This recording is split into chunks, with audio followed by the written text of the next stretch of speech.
I think leadership is a term which is known to us, which is our daily business.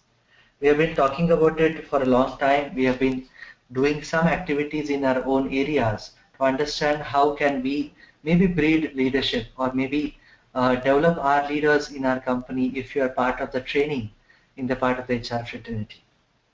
But today we are going to talk about taking this for our own self. And like Pradnya said, I really feel very, what to say, close to my heart is self-discovery.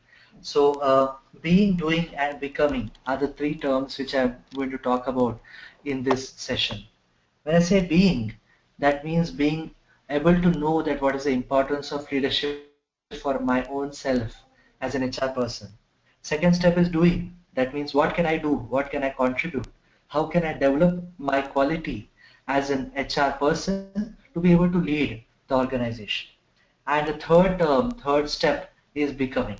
When I say becoming, becoming real leaders, becoming leaders who can take the organization, whichever company you are working for, whichever institution you are part of, taking it to the next level of growth, development in the hierarchy and in the marketplace. I would like to start this session with a short story, being a trainer myself, so I would always want to start with a story. This is a story of a master and his three disciples. The master was an artist himself, an expert, a subject matter expert in his own area. He had the first disciple who used to come to him and draw maybe a painting, sketch something. He used to come there and show it to the master. The master in turn would make some corrections, go back, the disciple would do the same thing, make the corrections, come back, the master would maybe reiterate the same thing. And one fine day the disciple came and said, now I think this painting is perfect. So the master says, yes, this is perfect. So you are no more a learner. You don't require me as your master. You can be on your own. I would want to call this disciple as an individual performer. A performer who feels that he knows it well. It's not bad to know that. But at the same time, the growth or the learning attitude stops when I feel or start feeling that I know it all. The second disciple is an interesting one. The second disciple comes to the master and the same thing happens. He makes changes, he makes corrections, he goes back, comes back to the master, and one fine day he tells to the master, Master, I know that the painting is not perfect, my job is not perfect, but I know where my flaws are. I know where I have to improve. So I would not bother you, I would not trouble you. I can do it on my own. Then the master says that's a very nice attribute. You can now start going and teaching others. So that level of second level is moving from an individual performer to a manager. A manager is a person, according to me, who is able to manage the show. He knows what his weaknesses are. He knows what his strength is. And he can take the organization or take his team to the next level.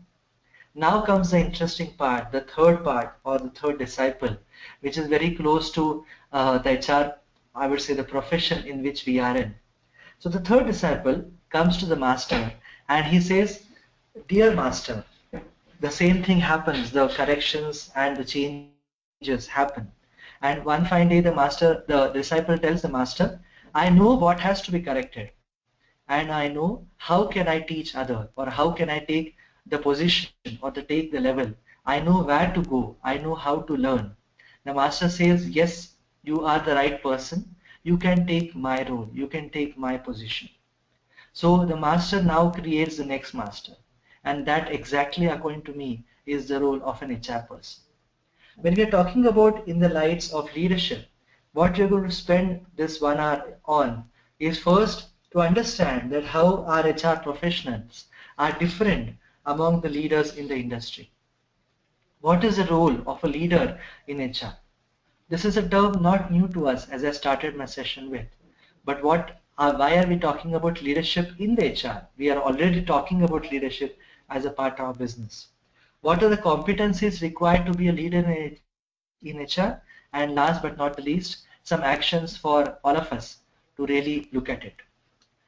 So we are going to get into the defining these competencies and defining what are the qualities required to be a great HR leader. But before that, let me show you a little analysis. This, the source I've got from HBR, Harvard Business Review. There was a survey done on leadership effectiveness by the function or by each department. Very bad or very sad to say or very sad to see that, as I'm sure you can see, that we as HR are below average of the score and somewhere close to 6 percentile points below the average. If I have to show you or tell you about the series or the top ranking where we stand 10th, sales being first, customer service being second, 10th is HR. Why does this happen? Why is this role of HR leadership considered or effectiveness measured at the rank number 10? Don't we have the required technical know-how? Don't we have the technical knowledge to lead organizations? Don't we have the skills required so that we are able to take our organization to the next level? Something somewhere is missing, and that is what I believe or I hope that this session we can spend a little time on talking about what this HR leadership is all about. One of the very I would say acronym which I really connect to in the world of leadership is by Deepak Chopra in his book Soul of Leadership. So I've just put that together. I'm sure most of you must have read the book. I don't want to get into the intricacies of the book here, but L stands for look and listen, E stands for emotional bonding, A stands for awareness, D stands for doing, which I already mentioned, E stands for empowerment, R stands for responsibility, and S stands for synchronicity. Now, all these words are so close to an HR profession. All these words are so close to what we talk in our day-to-day business. But still, why is leadership so away or so far from us? This reminds me of a very funny answer which a typical HR MBA student would give, that why do you want to be part of an HR department is I like people, I love people. So I really hate that answer, and I always say that if you love people, you should be part of an NGO, not an HR department. So going from a sympathy to an empathy, which is what the E part stands in the leadership, which is the emotional bonding. Moving from the being to a doing is the D part, which talks about in the leadership fraternity. And moving from not only doing but becoming and let others also become is a part of empowerment, which we are going to talk about in this session. So if the question is that really do we all feel a need to be leaders? Really, is it just a what I say gimmicks, or is it just the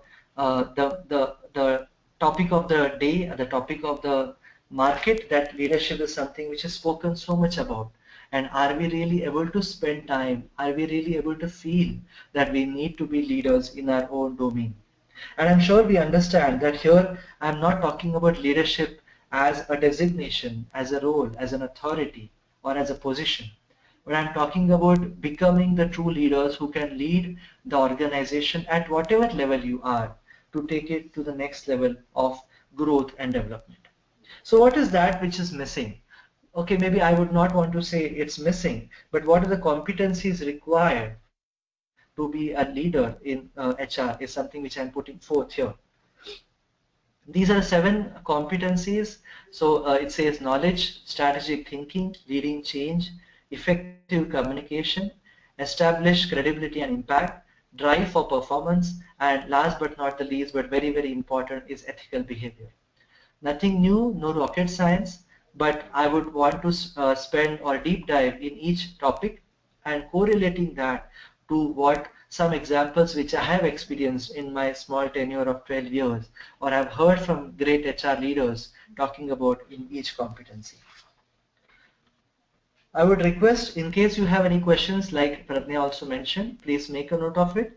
We would address these questions at the end of the session. The most basic part of being an HR leader is the knowledge. Knowledge of business, knowledge of organization, and knowing beyond is what I put on the slide, is about people and processes. along with how my business works, along with how the product is created, along with how my market share happens. These are something which are basics. Do I also know who are the key decision makers in my organization? Do I also know who are the key stakeholders in my organization? Do I know how do I influence the right process so that I get the right job done? I'm consciously using the word influence here, not from a negative connotation, but from a serious positive connotation. Do I also, am I also aware of what are the different broader perspectives are required in the organization so that I'm able to influence that decision? So knowledge is not a transactional knowledge. Knowledge is going beyond the data, the information, the experience. And I'm using the word knowledge in a connotation of wisdom, if or a synonym of wisdom, if I have to use the word. So knowledge of people can be, of course, by having informal connect with people in your organization. We all know the theory and the funda of iceberg and maybe the Johari window. That's something which I don't have to talk about. But going beyond the knowledge of people, here I'm talking about being sensitive to what people really require. Being sensitive of not only the softer part of the people, but the business part of the people. Do I know what are the processes of my other department? Do I know how can I support my other people or other department heads or department operational level people as an HR person? Going ahead, so the next step from knowledge is obviously strategic thinking. When I'm talking about strategic thinking, here it says a leader has to be a strategic thinker, one who is able to look ahead. And there are 5 bullet points which are given. Very, very important. I will share an example here so that you have an idea. I was working in an organization and one of the departments came and said, Sanjeev, you are working in HR, I know, but I have some quality issues and it was an informal chat over a cup of coffee. Can you just think of something different? I said, what is the problem? The problem is my people are not able to give a quality product. I accept that the process is monotonous, the process is mundane, the process is day to day. So anticipating challenges or enhancing the organization by potential, resolving the problems. So a very funny thought, or a very strange thought, but it worked. What I did is I took these people into the market and I showed them how the product is visible in the market. Okay, how their action or inaction is contributing to the organization at the larger level. If I have to give you a specific example or what I was working on, this is from an organization I was working with Suzlon, and we had issues on a line. So I took all my people for a team building program on a wind farm and asked them to climb the tower. So if people who have heard about Suzlon, obviously it's a wind turbine company. So to climb a tower is 40 feet of height in air. So that's a very, very tricky and very risky job. So when people who are from the assembly line realize that they're doing or not doing something good or bad is affecting the organization, is affecting their own colleagues and maybe friends on the quality of the product, the quality of their own actions improved. A small, I would say, contribution in the larger ocean, but a strategic thinking is what I believe for myself. As going beyond addressing issues, if I have to give an example on that point. So today, in the age of recession, in the age of really bad issues of many organizations, the ups and downs of the industry, ups and downs of the market, can I, as an HR thinker, a strategic thinker, come up with a movement or come up with a strategic idea of maybe moving, not laying off of people, but coming off from an on-roll to an off-roll kind of an option, which worked for many organizations. That is something which I expect an HR leader to come up with proactively before even an organization or any department or any board member to tell us about it. So here again I repeat, it's not about the level of the hierarchy, it's not about what am I able to contribute or am I able to influence at the top management level. It can be at any level. You can be an assistant manager, you can be a manager, you can be an AGM, but strategic thinking is nothing to do with your age and experience. It's about how effectively you are able to broaden your horizon, how effectively effectively, you are able to move beyond your own experience and expertise and contribute in a strategy. It may be a small contribution or a larger contribution.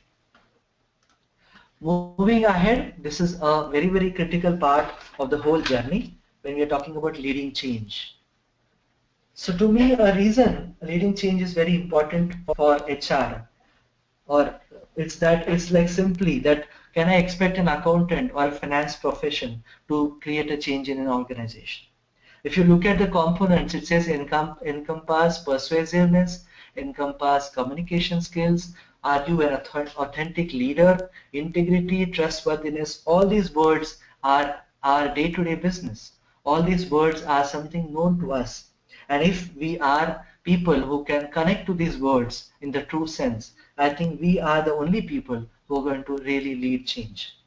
A very important part of change is really believing that I can do it. Okay, so at this stage, we would like to have a small poll. Pradnya, can you help me with that?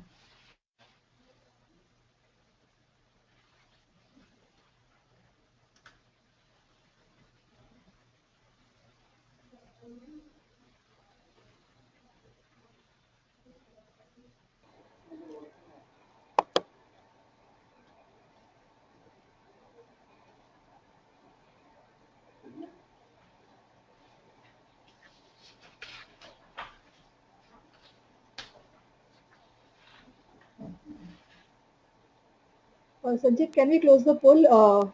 It's like almost 30 seconds. Okay,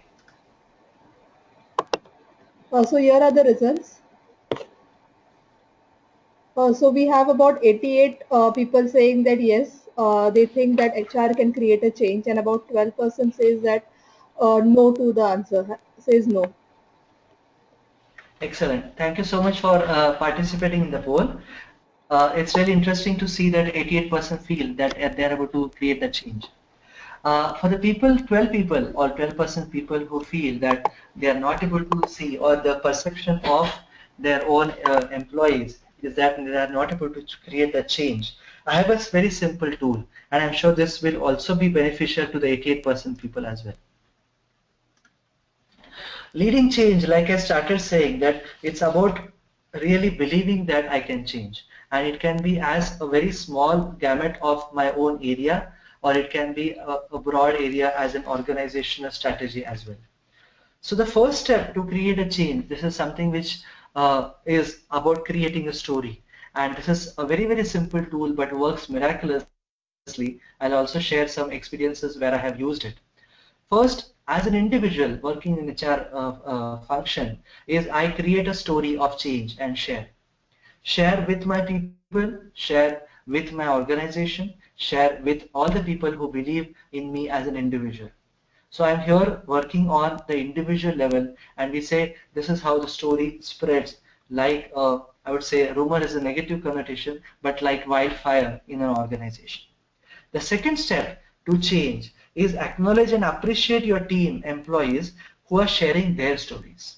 Okay, and I'm talking about creating change. It's about these small, what do I say, contributions, these small things which works for a long-term initiative. I'll start with an example before I go to the next step.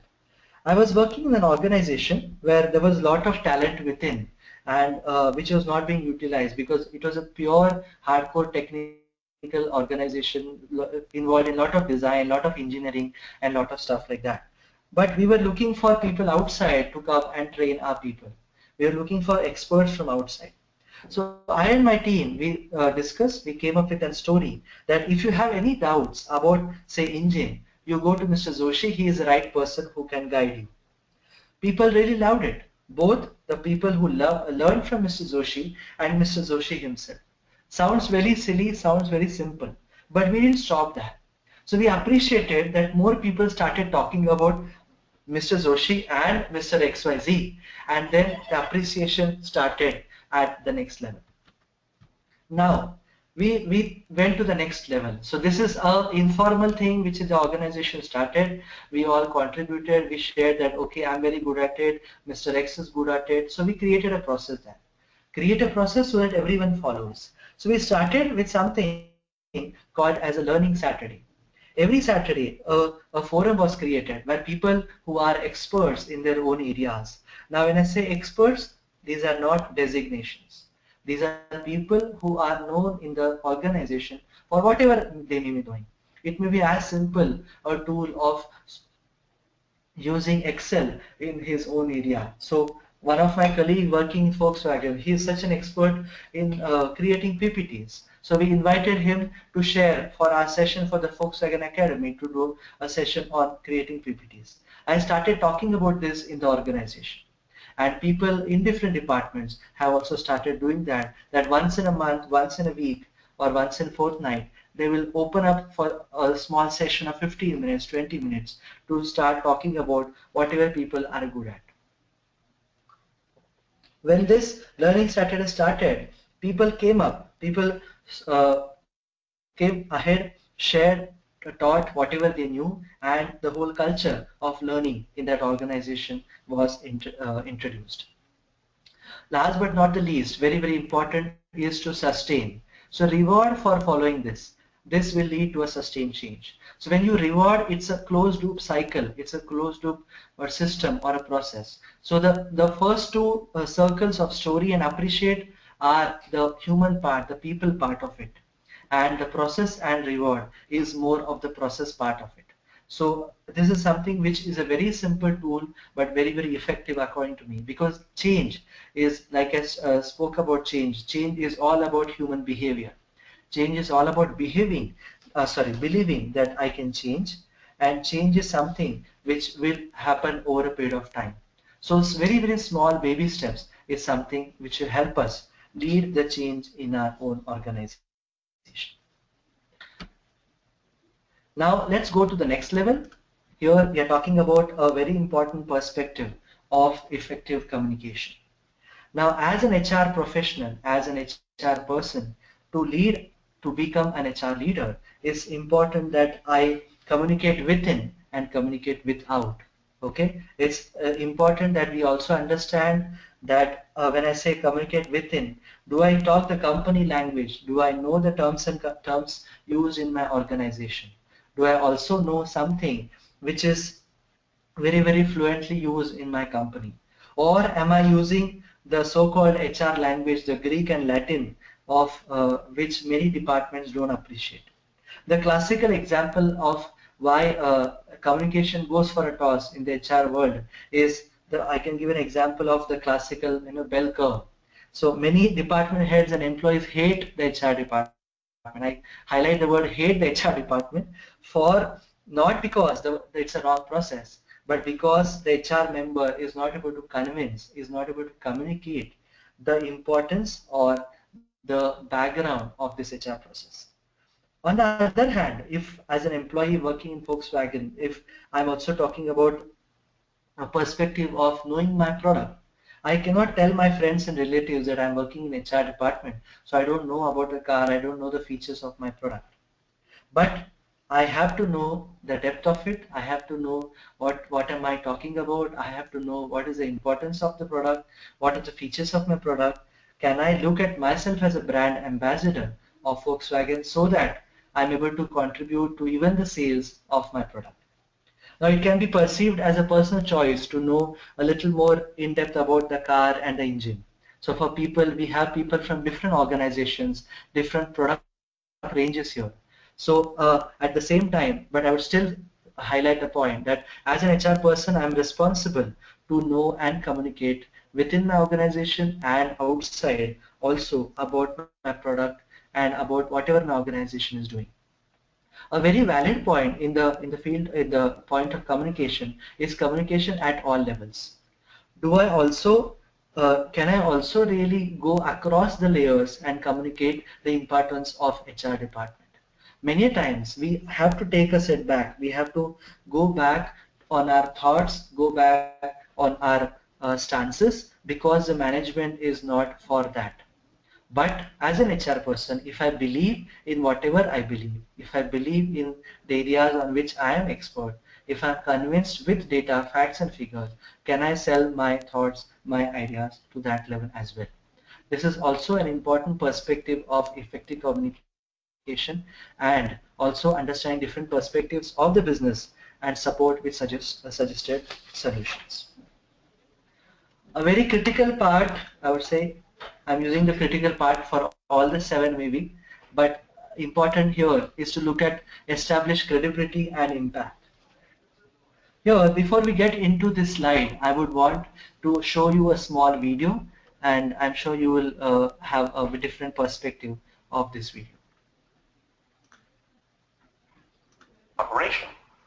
So trust and cooperation are really important here. The problem with concepts of trust and cooperation is that they are feelings. They're not instructions. I can't simply say to you, trust me, and you will. I can't simply instruct two people to cooperate, and they will. It's not how it works. It's a feeling. So where does that feeling come from? If you go back 50,000 years to the Paleolithic era, to the early days of Homo sapien, what we find is that the world was filled with danger. All of these forces working very, very hard to kill us. Nothing personal. Whether it was the weather, lack of resources, maybe a saber-toothed tiger, all of these things working to reduce our lifespan. And so we evolved into social animals, where we lived together and worked together in what I call a circle of safety, inside the tribe, where we felt like we belonged. And when we felt safe amongst our own, the natural reaction was trust and cooperation. There are inherent benefits to this. It means I can fall asleep at night and trust that someone from within my tribe will watch for danger. If we don't trust each other, if I don't trust you, that means you won't watch for danger. Bad system of survival. The modern day is exactly the same thing. The world is filled with danger, things that are trying to frustrate our lives or reduce our success, reduce our opportunity for success. It could be the ups and downs of the economy, the uncertainty of the stock market. It could be a new technology that renders your business model obsolete overnight. Or it could be your competition that is sometimes trying to kill you. It's sometimes trying to put you out of business, but at the very minimum is working hard to frustrate your growth and steal your business from you. We have no control over these forces. These are a constant and they're not going away. The only variable are the conditions inside the organization. And that's where leadership matters, because it's the leader that sets the tone. When a leader makes the choice to put the safety and lives of the people inside the organization first, to sacrifice their comforts and sacrifice the tangible results so that the people remain and feel safe and feel like they belong, remarkable things happen. I was flying on a trip, and I was witness to an incident where a passenger attempted to board before their number was called. And I watched the gate agent treat this man like he had broken the law, like a criminal. He was yelled at for attempting to board one group too soon. So I said something. I said, why do you have to treat us like cattle? Why can't you treat us like human beings? And this is exactly what she said to me. She said, sir, if I don't follow the rules, I could get in trouble or lose my job. All she was telling me is that she doesn't feel safe. All she was telling me is that she doesn't trust her leaders.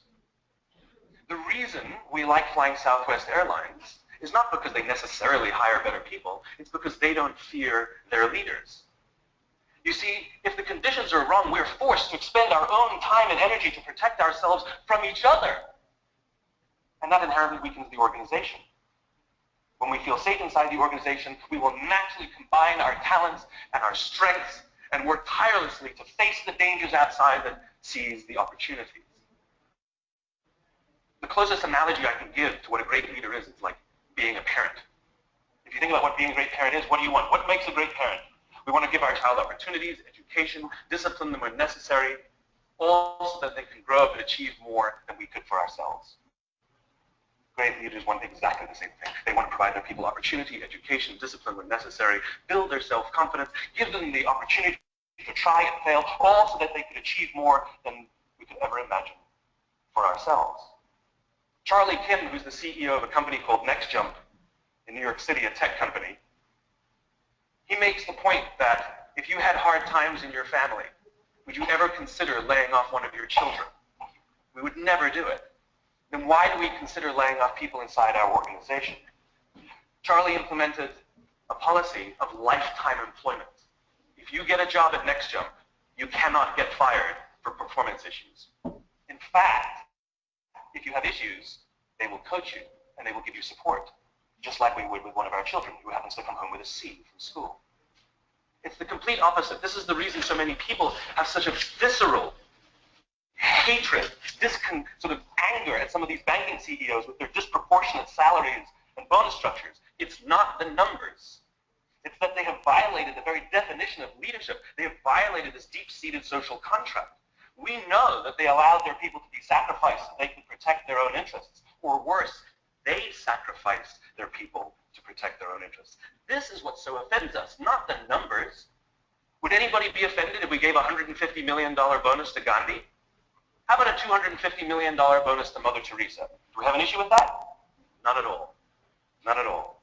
Great leaders would never sacrifice the people to save the numbers. They would sooner sacrifice the numbers to save the people.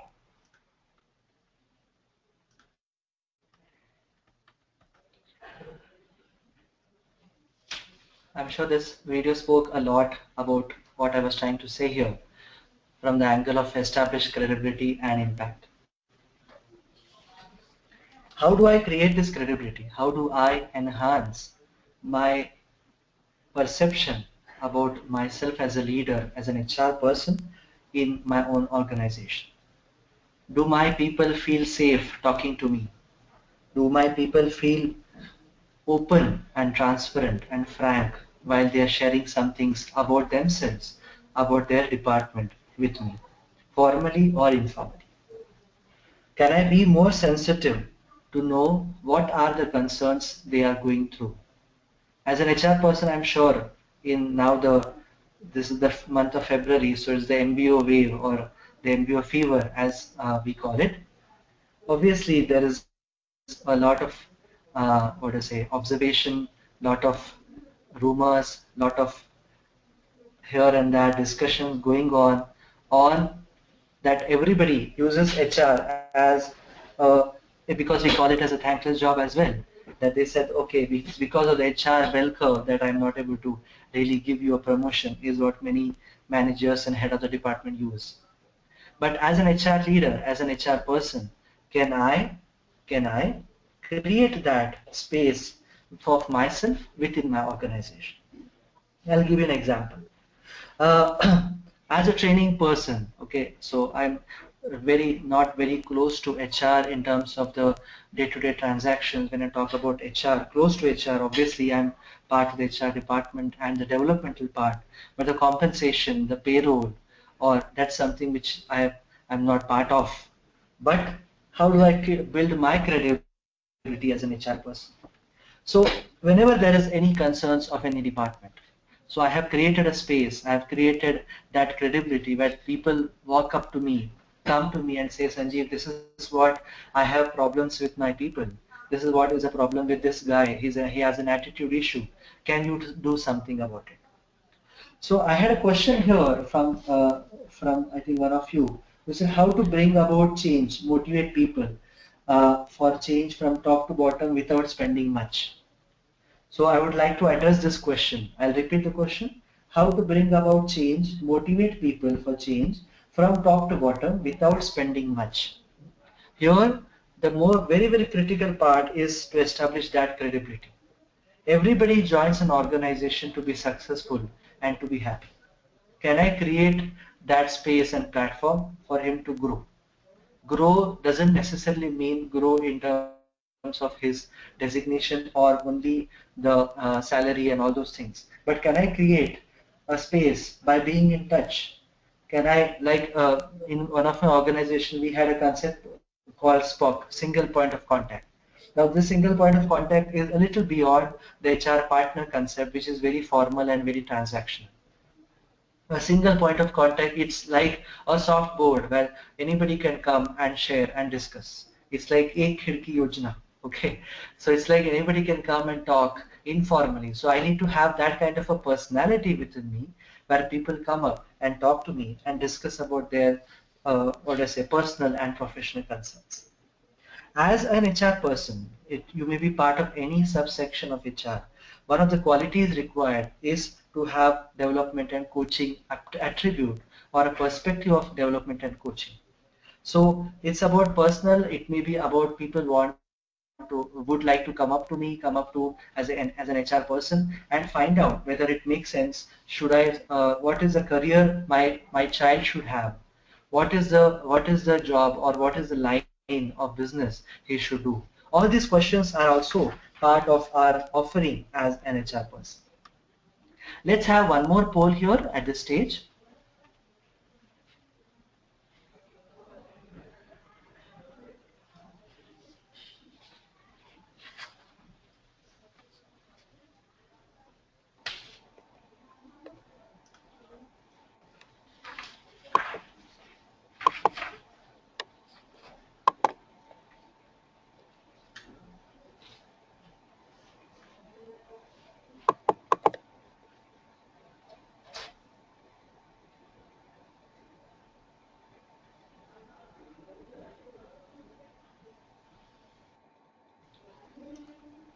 Okay, thank you so much. So the results say that we have 63% saying sometimes, 38% says always, and 0% say never. That's a very good thing. So I can have an impactful communication to be perceived as a leader in my own area. Okay, that's a very nice thing that we are able to develop the level of communication, develop the level of what do I say, the change which we are talking about. So the idea of having this poll is I'm linking that to one of the questions which had come up, that I am interested in knowing the ways to create change in organizational functioning by leveraging people and processes. So I would take up maybe this question with respect to this poll. So the answer is that we have to go in very small steps. We have to go into small but deeper interventions in our organization. I'll give you an example. Uh, as a part of an HR department in one of my companies, what we did is we used to moderate sessions like small department meetings. The department size may be 5, 10, 15, 50. Every year, start of the year, they used to sit together and come up with what do they want to do for this year. That's an engagement which was created by us as HR department. It's like asking some questions like how I want to perceive my own department, how do I want to see my own department, how do I want others to see my department. By this, what happened is that two things. One is, of course, a culture of change, culture of growth, culture of engagement was developed. At the same time, the whole department at the start of the year was really driven for performance. One very critical part of such a small intervention is it doesn't cost much, it doesn't require a lot of effort from our side as HR, but it has a long-term multiplying effect because it is going to help us to not only help the department head to understand his people, but at the same time create action plan and also monitoring for them. So this is one of the small ways where I can create or integrate the motivation, integrate people and processes, and also come together and create that as an HR function. Let's go further. The next point or the next attribute or competency for HR is drive for performance. The result orientation for drive for performance is an important role. Sometimes it is very important that we also measure the impact of HR on growth. Like one of my HR colleagues has said that if you are going to go and tell to the management that this is because of the HR department's role, people always don't want to give that importance to us. Yeah, that is given, that is something which is there. But can I create that metrics? Can I create that facts and figures? Can I go beyond just the feel good stuff of what HR professionals do and go beyond the ROI and the KPIs of the organization? Am I restricting myself to what I am doing in my day-to-day business as an HR person, or am I focusing on contributing to the larger ROI of the organization? One very on the other side of an example is many times we as HR people do a very good KPI of an exit interview. So achievement of completion of exit interview 100%, accomplishment of the target of the KPI 100%, but have we closed loop of this? Have we done a good closed loop of whatever inputs we have got? What have we done with that? Have we given the feedback of that to the different stakeholders of that? Many of the issues may not be related to HR. Many of the issues may not be related to what we are doing as an HR person, but many issues can be systemic, can be process.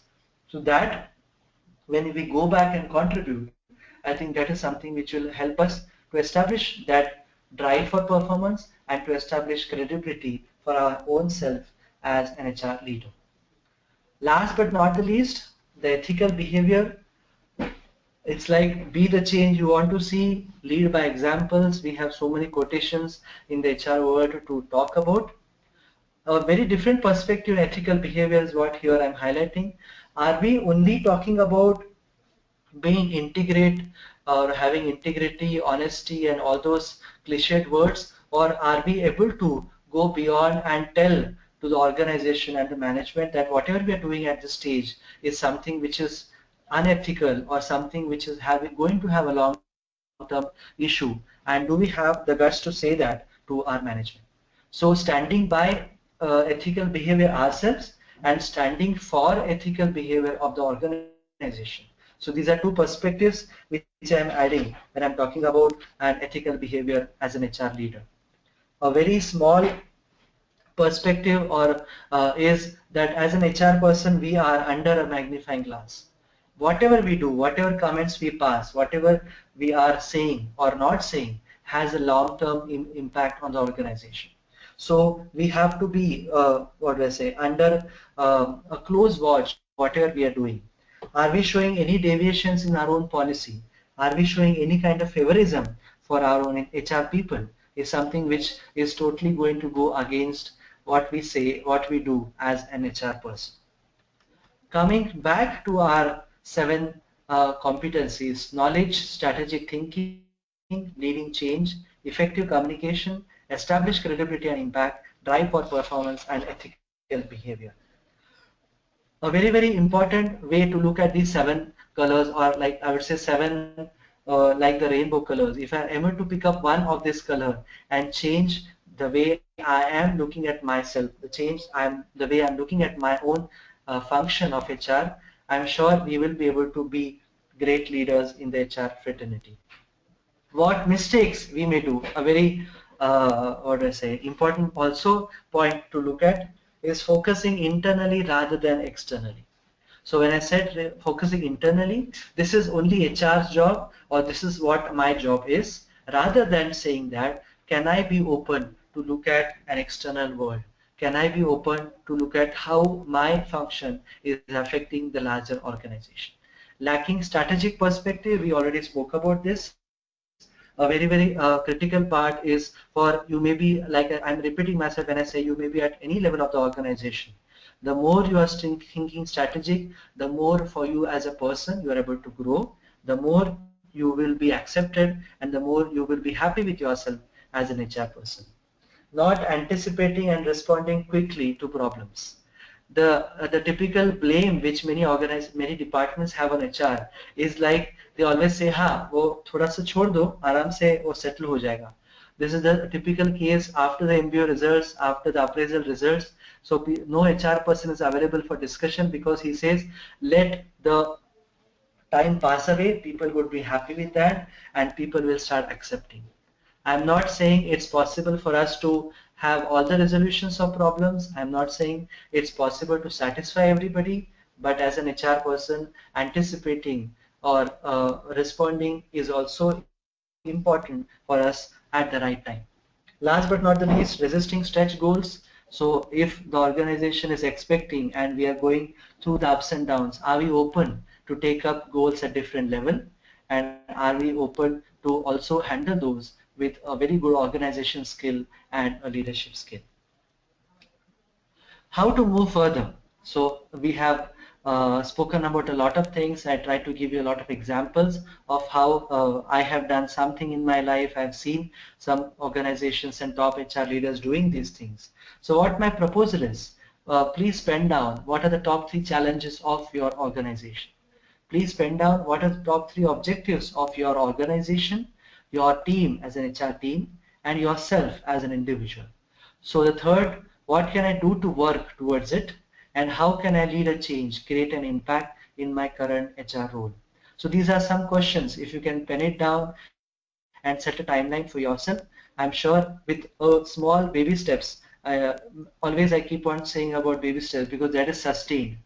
You may go on a high after a very good training session or maybe a motivational session, but I don't believe that. Always is baby steps and small growth is the call of nature. Anything and everything in nature grows very small, very silently, and that's how it creates a big impact.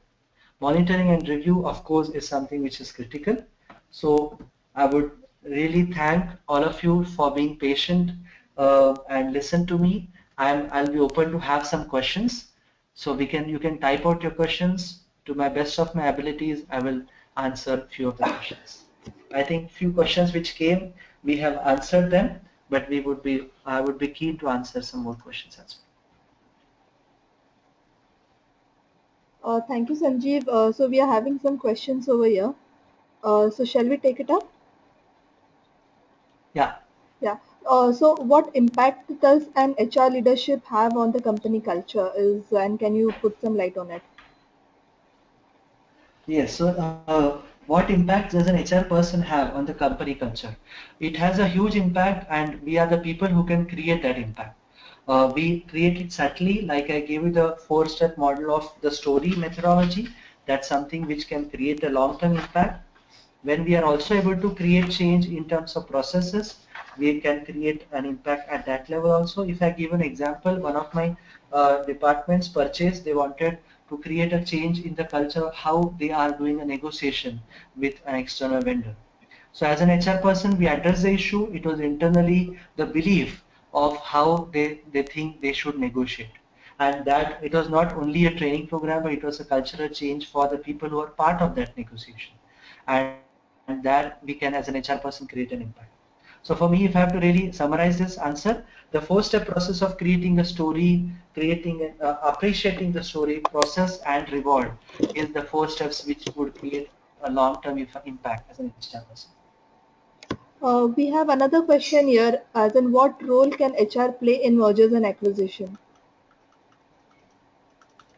Mergers and acquisitions, of course, because here two cultures of different organizations are coming together. So the softer part of it, the process part is taken care. That is something which is done.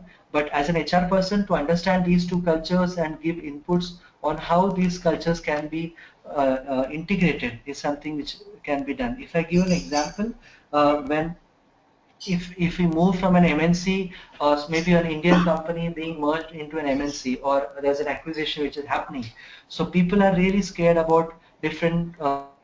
Maybe people are going to be led by different new people, or the policies are going to go against them. So if as an HR person I am able to address these issues, so the most important part, the L stands for listen and look. So if I'm able to look and feel and sense these things, I think that is a very great role in the mergers and acquisitions.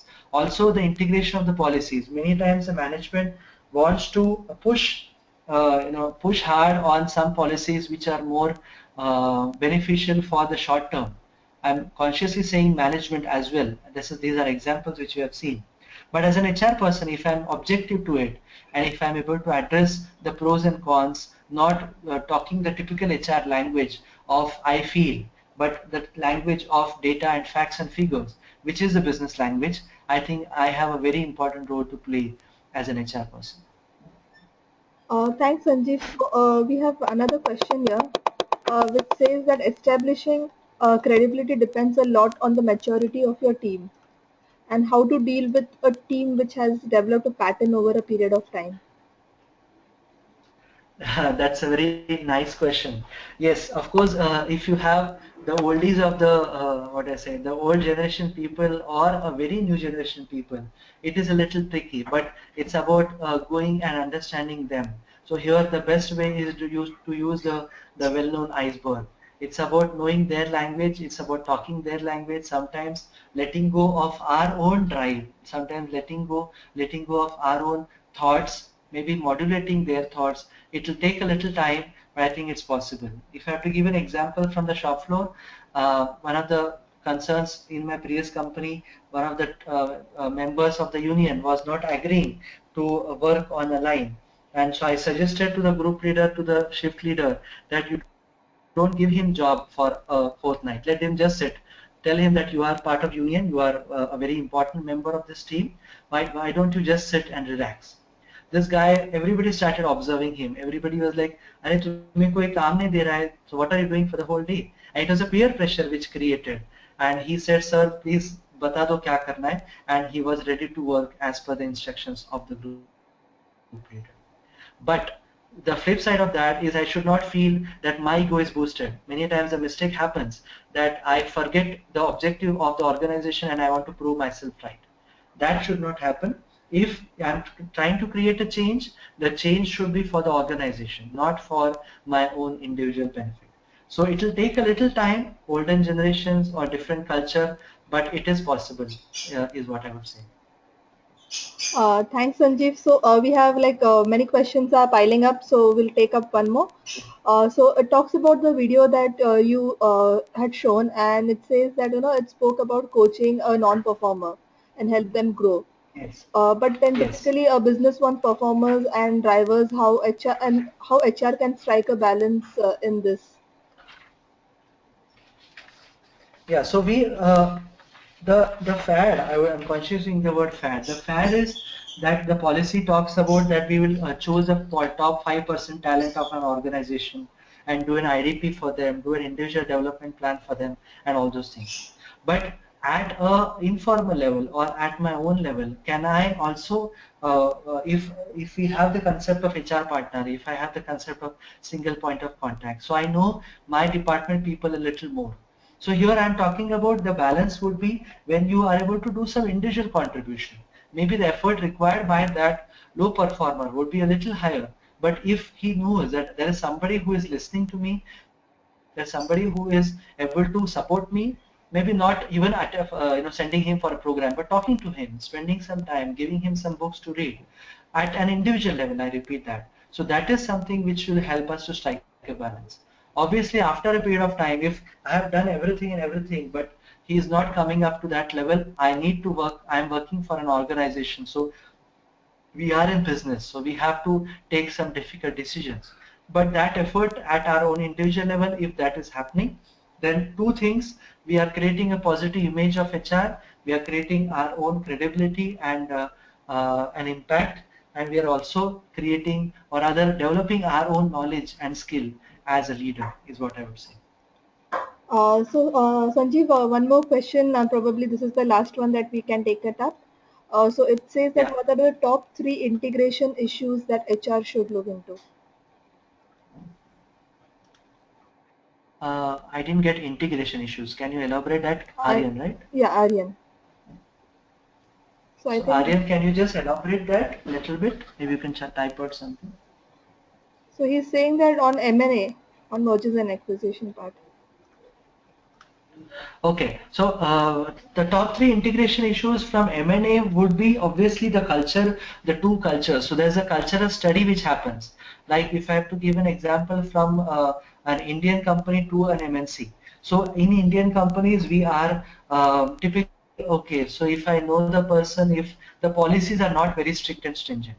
Okay, so but in an MNC company, it is all black and white. So that is something. So the culture has to be really analyzed properly. So that is something which is the job of an HR. Second is about the competency of the people. Once I have the laid down competencies, I need to do a gap analysis of how all the people can be at par. Many times during merger and acquisition, what happens is the designation levels or the experience levels coming from different companies or the different growth patterns differ. So can I create a balance over there? Can I integrate them and over a period of time come up with a solution which would be over like maybe a year or two, and everybody comes at par in terms of the salary bracket, in terms of their skill level. So salary is first thing which we try to do, but the skill level is takes a back seat. So this is something which we have to do as HR people in terms of the integration of mergers and acquisitions. Thanks, Sanjeev. Sanjeev, we have one more question here, so shall we take it? Yeah, sure. We Yeah, can so take one last. yeah, one last probably, and then other questions you can probably email us, and we'll try and Yes. revert to you. Also, it says that often Yeah. culture and value system is top down, and if the CEO himself doesn't believe in setting up these ethical values, then to what extent HR can set Yeah. up those values or system? Okay. So yeah. Obviously, it is top down. So it's maybe the change of language. So when we start using the terms of HR values and something like that, there are some CEOs who don't understand and don't appreciate that, because maybe he's coming from a background saying that, okay, I don't believe in all this. It's all about business.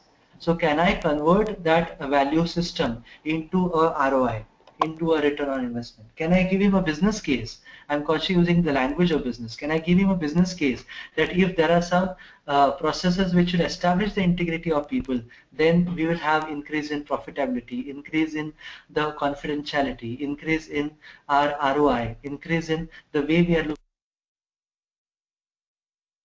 These are the things which will help us to look at how to really, what do I say, modulate our language to suit the language of MD or CEO. So we get adamant about our own HR funda or our own HR terminology. So we have to really be flexible, is what I can say. It's about customer centricity. For me, my CEO in this case is the customer. So can I tune my language to suit his requirement? And I'm sure I can give you an example in just a minute. So we had a very simple thing. So we had a form which was multilingual, sorry, which was in English and working in a German company. And what happened is the boss being a German, so he was like, no, I don't want to have a bilingual language. It has to be English only. So then obviously if we have to have a feedback from the people from the shop floor who understand Marathi, I was not getting a right output from that. So the way we convinced him is that we give him data of what are the other 4 countries in the world doing, what are the other 4 benchmarks doing, and we gave him all the data presented, and within one meeting it was agreed. So it's about how we are able to really orient our approach towards that, is what I would say. Thanks, Sanjeev. So I think we are almost, towards the end of the session. In fact, we have crossed the time, and I'm sure that this had Yeah, been really interesting and engaging. That people have been there around, and still, I think there are questions coming up. So what we would do yeah, is we will be sending all the attendees a brief about the webinar. We'll try and send you the webinar recording as well. The same will be yeah, uploaded on our website, so we'll be sharing that shortly. Uh, and with this, I would like to also inform everyone that Blink, a strategic solution, has initiated Blink webinar series. So this is going to be a monthly series wherein we would want all learning professionals, L&D professionals, to come on one platform, uh, share the things that are happening, the contemporary topics that we'll be discussing about. So this was the first webinar that we organized, and I'm sure that we've got a good response. And we hope that we add value as your consultative learning partner. With this, I would like to put up a poll here asking how effective or how would you rate this particular webinar, and if there's any suggestion, you can surely email us. And Sanjeev, thanks for a lot for your insights, and this had been really interesting and engaging session. So thanks a thank you lot, so Sanjeev. much. Yeah, thank you so much, Pragnya, and thank you so much, Blinks, and everybody who joined. I hope we had a good session. I enjoyed it, and I believe as a trainer, when you enjoy, people also enjoy. So thank you so much, and let's be in touch. We would I would also want to address answer.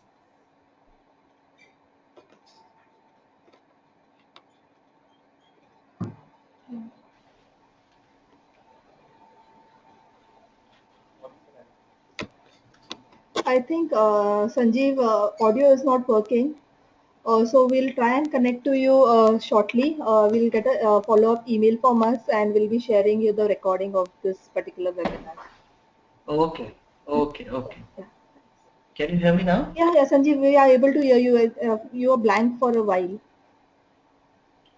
Okay.